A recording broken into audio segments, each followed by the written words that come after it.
आन भी उस ट्रेन में चढ़ना चाहता था। वो झट से उठ गया।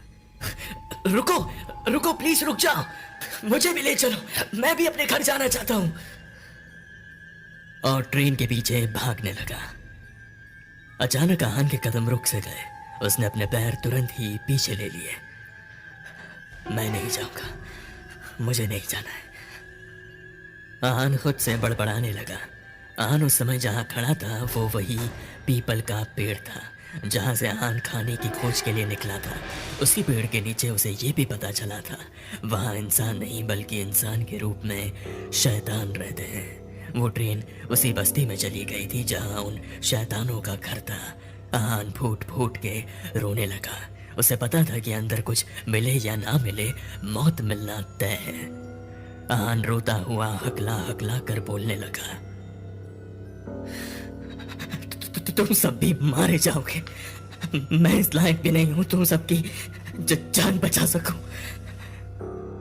आहान रोते रोते वहीं बेसुध सा बैठ गया। उसकी हालत उन लाचार इंसानों की जैसी हो गई थी, ठीक वैसे ही जैसे कोई इंसान बिना हाथ पैर के खुद को लाचार महसूस करता है।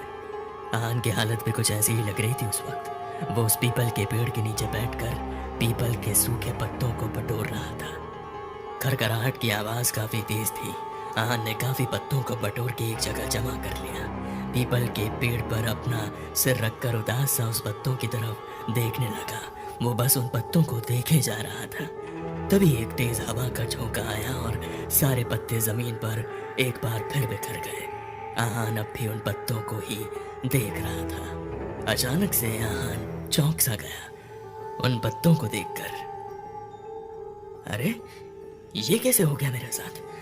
अभी तो मैं कुछ भी नहीं कर पा रहा था, तो मैंने इन पत्तों को कैसे जमा कर लिया? एक बार फिर तेज हवा की झोंके से एक पत्ता आहान के कान पर आकर चिपक गया। आहान उस पीपल के पत्ते को अपने कानों से जैसे हटाने ही वाला होता है। उसने अपने हाथों को अपने कानों तक लाया ही था, तभी अचानक से उसके हाथ रुक गए। आहान ने कुछ सुना। उसने अपने आसपास नजर घुमाई पर आसपास कोई भी नहीं देखा। आहान को फिर एक बार आवाजें सुनाई दी। उसने फिर इधर उधर देखा। ऐसा बार बार होने लगा। आहान डर गया। हे भगवान, ये क्या अजीब सा हो रहा है मेरे साथ? ये आवाजें तो बहुत करीब से सुनाई पड़ रही हैं, पर आसपास तो कोई भी नहीं दिख रहा। क्या मेरे आसपास भूत है जो मुझे दिख नहीं रहा? माँ हमेशा कहती थी पीपल के पेड़ पर भगवान के साथ साथ भूत प्रेत भी रहते हैं रातों को। आहान डर से कांपने लगा। मुझे हनुमान चालीसा भी याद नहीं है, अब मैं क्या करूं?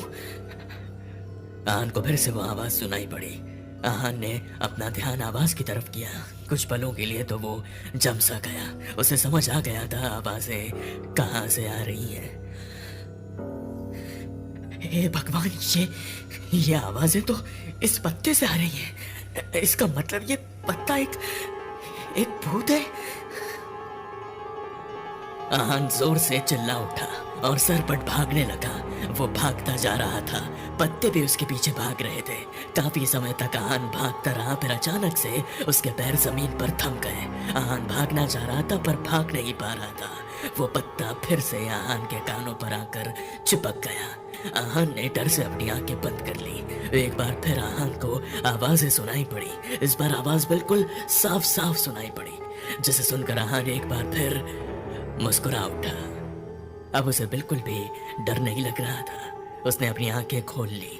वो खुद को उस पीपल के पेड़ के नीचे बैठा पाया। फिर वो उस पीपल के पेड़ से उठकर जमीन पर बिखरे पत्तों की तरफ बढ़ने लगा। आहान की नजरें सिर्फ और सिर्फ उस पत्ते पर थी। आहान जैसे जैसे आगे बढ़ रहा था, उससे आगे आगे पत्ते भी धीरे धीरे बढ़ते जा रहे थे, जैसे वो आहान को वहां से निकालने का रास्ता बता रहे हों।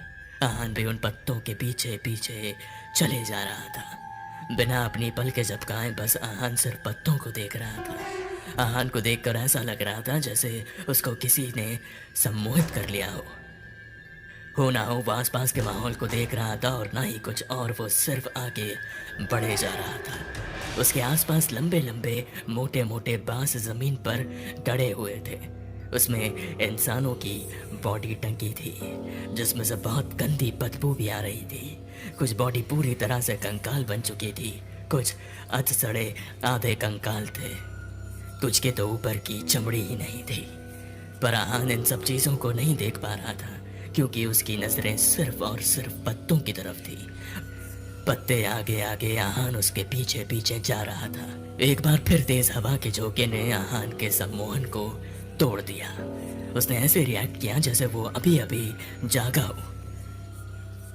आहान अपनी आंखों को मलने लगा। उसे आसपास कुछ भी साफ साफ नहीं दिख रहा था। उसने देखा अपने चारों तरफ वहां दूर दूर तक कोई भी नहीं था, सिवाय एक कुएं के जो काफी दूरी पर था। अरे मैं तो पीपल के पेड़ के पास था, तो फिर मैं यहाँ कैसे आया? जहां तक मुझे याद है पेड़ के पास दूर दूर तक कोई कुआं नहीं था। हे भगवान, मुझे कुछ भी साफ साफ दिख नहीं रहा। उस कुएं के अलावा ऐसा क्यों? अब क्या मुसीबत आने वाली है? आहान कुएं की तरफ बढ़ने लगा। जैसे जैसे वो कुएं के पास आते गया, आसपास धुंध बढ़ने लगी। उसे कुछ भी साफ साफ नहीं दिखने लगा। ठीक वैसा ही जैसा सर्दियों के मौसम में फॉग के अलावा कुछ भी नजर नहीं आता। आहान के साथ भी कुछ ऐसा ही हो रहा था, पर आहान बेचारा करता भी तो क्या करता, वो चले जा रहा था। एक बार फिर तेज हवा के झोंके ने आहान को अपनी आंखों को बंद करने के लिए मजबूर कर दिया। आहान आंखों को मसलने लगा। शायद हवा के झोंके के कारण कुछ उड़कर आहान की आंखों में चला गया था। अचानक आहान की आंखें नीचे जमीन की तरफ गईं। उसने देखा जमीन पर एक अजीब सी परछाई दिख रही थी। वो काफी बड़ी थी। उसने ऊपर की तरफ देखा, पर उसे परछाई की आकृति जैसी कोई भी वस्तु उसे ऊपर दिखाई नहीं दी। उसने फिर एक बार नीचे देखा। आकृति अब भी दिख रही थी। आहान समझ नहीं पा रहा था ये कैसे हो गया। जब ऊपर कुछ है ही नहीं तो ये परछाई कहाँ से आ रही है?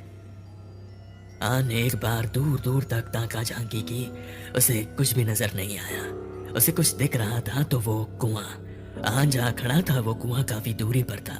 आहान को कुछ समझ नहीं आया, इसलिए आहान ने उस परछाई वाली मिस्ट्री को वहीं छोड़ आगे बढ़ गया। आहान के दिमाग में काफी कुछ चल रहा था। वो अपने आप में ही बड़बड़ा रहा था। हे भगवान, एक तो मैं इस अजीब से माया जाल में फंस गया हूँ जहाँ सिर्फ मुसीबत ही है। मंजिल दूर दूर तक नजर नहीं आती। क्या करने निकला था और कहाँ पहुँच गया, कुछ समझ नहीं आता। मुझे मेरे शरीर को खोजना था और मैं कहाँ आ गया?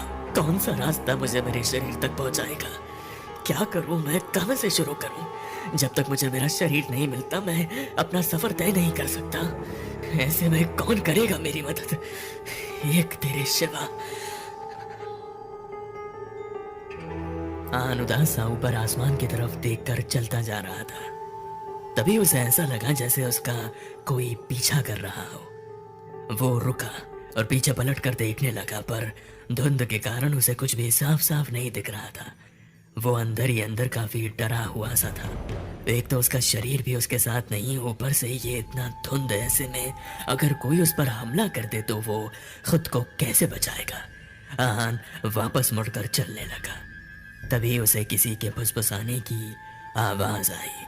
आहान ने आव देखा न था, वो डर से वहां से सीधा भागने लगा। भागते भागते अचानक से रुक गया।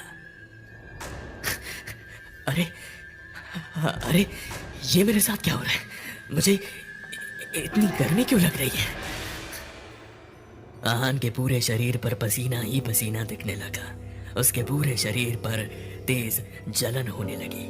आहान कुछ परेशान सा हो गया, इधर उधर देखने लगा। तभी उसकी नजर उस कुएं पर पड़ी। वो भागता हुआ उस कुएं के पास आया। जब वो कुएं के पास आया वो थम सा गया। वो डर से कांपने लगा। कपकपाती आवाज में वो बड़बड़ाने लगा। नहीं, ऐसा नहीं हो सकता, ऐसा नहीं हो सकता। आहान के साथ आके क्या हुआ, ये जानने के लिए कहानी का अगला भाग जरूर देखें और हमारे चैनल को सब्सक्राइब करें, वीडियो को लाइक कर दीजिए।